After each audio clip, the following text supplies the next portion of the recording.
represent like two different parts of what makes a human of sorts. One being more like the conscience, the mental, the calculating, the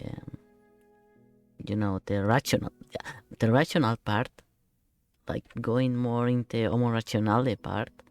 Meanwhile, Leaf is focused in a bit like a primal, a primitive kind of being, but not really. Not sadly just that. I will say it's closer to the Homo ludens, which is philosophical term concept. Well, there are different ways that philosophical anthropology tries to describe the human being. Yes, there is like the homo rationale, the oh my god, I forgot the name. The one that says that humans are religious beings, right? Rational beings. The son logonekon, etc., etc., etc. And there is the politicus too. There is the political human, and the Homo ludens. It's like the man. It's a creature that plays. Like playing is playing has 4 rules, which I don't think I remember that well. But it doesn't mean just like, oh, I'm gonna play some video games, or oh, I'm gonna play football. Playing itself, we could extend to role playing is certain clothes, certain behaviors, certain roles in a specific space. Yes, you are taking a role, acting up as if, probably dressing up for the role in a specific space. For example, when you are in a courtroom, people are dressed a certain way, acting a certain way, they take certain roles, and there is an internal set of rules that you follow that makes sense mostly inside that space. And someone who is external and doesn't act upon those rules is considered as not part of the setting. Same like in a school, there are certain roles, certain clothes, certain ways you act and you behave and you treat others according to the role they take. And that pretty much applies to almost every line of work, if not all of them. Almost all social situations, if not all of them. How you behave with other people, it's always dependent on different factors, which include who is that person, some unknown rules, and like where are you meeting that person. You are not gonna treat someone that you meet on the beach, on a party, on a beach party, the same someone who you meet in like a work meeting, because everyone is playing a role, everyone is kind of role playing their part, and thus Homo ludens picks up that kind of behavior, which will be like politics is part of a set of rules in a game too, so is religion, and so on. And also another interesting part of the Homo ludens is that because in philosophy, if you aren't specific about something, then it's assumed that it's not part of it, If you speak at the Homo rationale and everything that makes a human, it's like its way of perceiving in a rational way. The fact that it has that rational sense of being, yes, that doesn't imply that what makes human is also their body, which I know it sounds unhinged to out of context, but it's part of how philosophy works. Homo rationale acts focus on the rational mind, which is also kind of low-key leaving feelings to the side as a more primitive thing, which is, we know the problems that cause for the modern times, and I don't mean modern as in right now, but modern like in the 1800s, I think it was 1700s. I got my timing a little wrong around there, but like the Kantian times, the times of modern philosophy. Yes. So because it talks about the mind and of rational thinking, it doesn't exactly imply that part of what's human it's the body.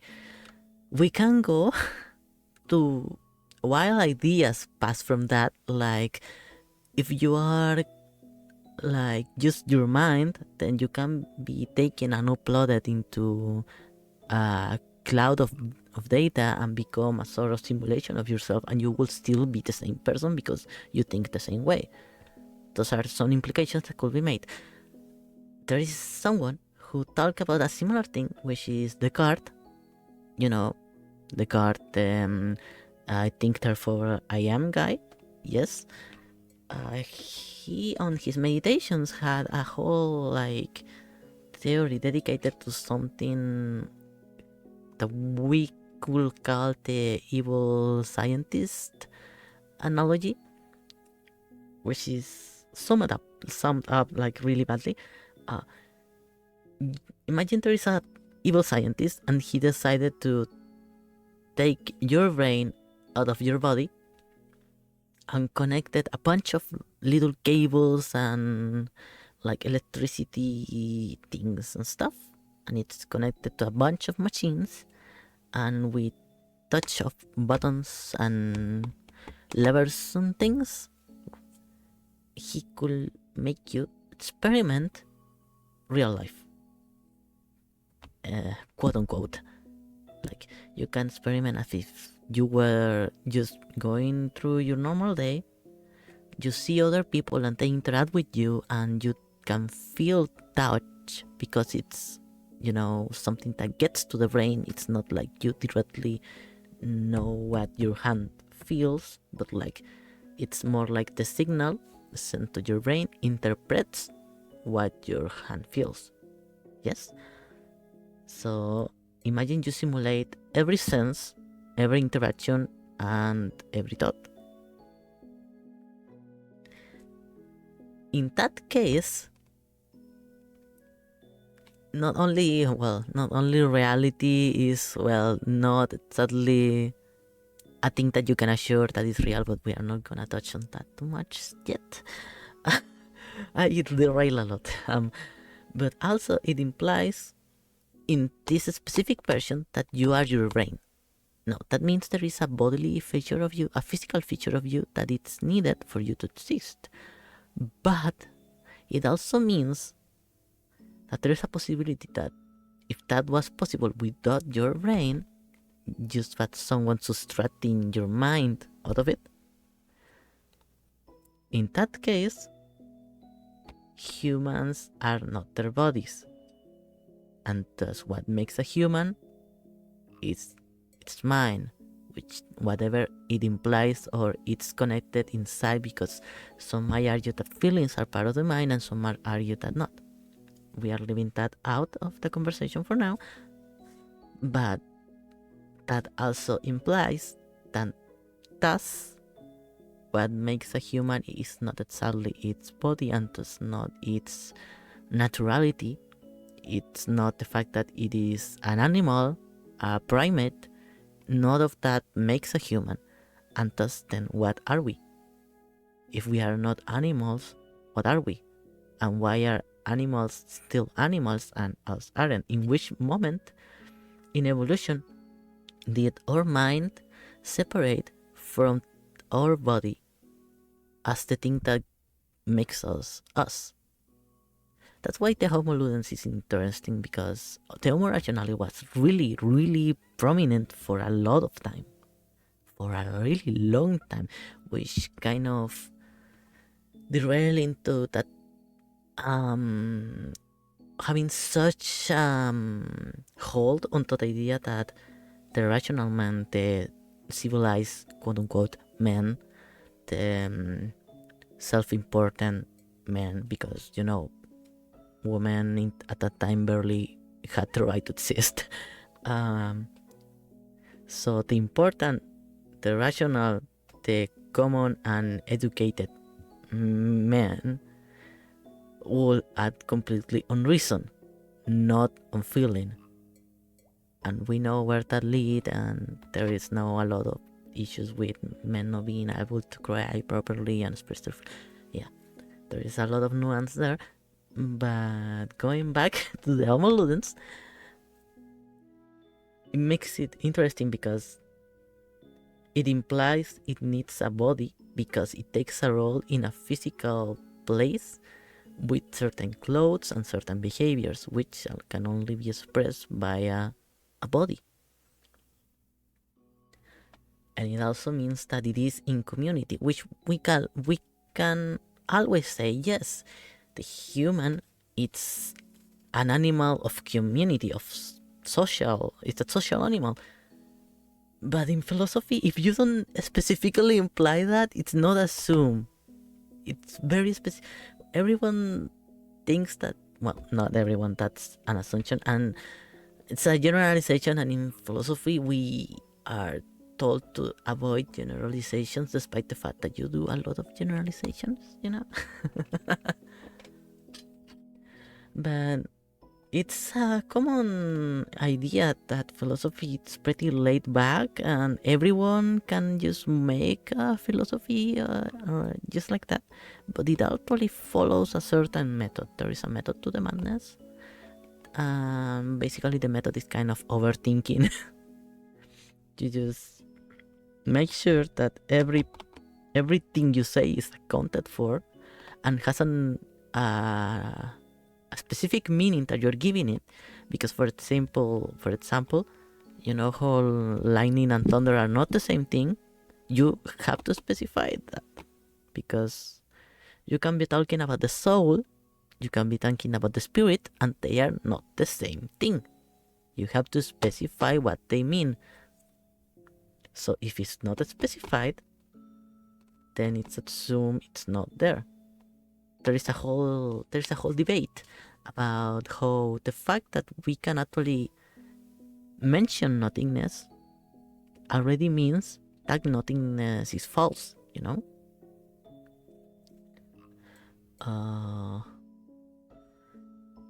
Let me explain that. I mean, it's not really hard. So, nothingness itself, like the real concept of nothingness, should not exist. The fact that we have a name for it immediately means that it exists. Yes? It has to exist, because if it didn't, we wouldn't be able to say what it was. Yes? I don't know if that's I don't know if I explained that right. But yes, so not only everything is not a concept that our brain can actually process, but nothing is also a concept that our brain can actually process. So they are really, really abstract concepts that we kind of take a little bit of, and that is the everything and the nothing that we know. Being and not being are things that we cannot completely involve in meaning. We don't have the words to fully contain the meaning of being and not being. And because not being implies, well, not being, the fact that there is a concept to describe not being as something that is because you can name it, automatically makes not being not not being. It's not the real, not beingness that should be, because it exists. It shouldn't exist. If it does, then it's not nothingness, it's not void, and it's not being. So we only have like very small dilute versions of what it truly means. I like to say that philosophy is actually just at least 90% just language issues, just semantics. Oh my god, it's getting quite hot in here. So let me check if the microphone grabs the. Okay, it doesn't grab the fan. Good. So yes, that's happening.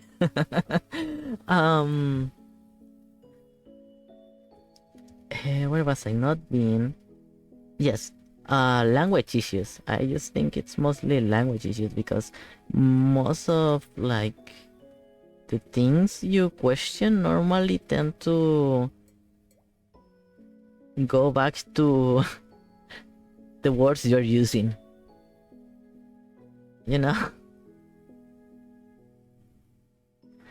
I mean, we could mention, for example, the I think therefore I am, what it means. I had some, but yes. So the kind of what it means with this is, I think, therefore I am. Yes. When you take the brain out, and assuming you actually don't take just the brain, but just the conscious mind, the consciousness, it could be the subconscious too.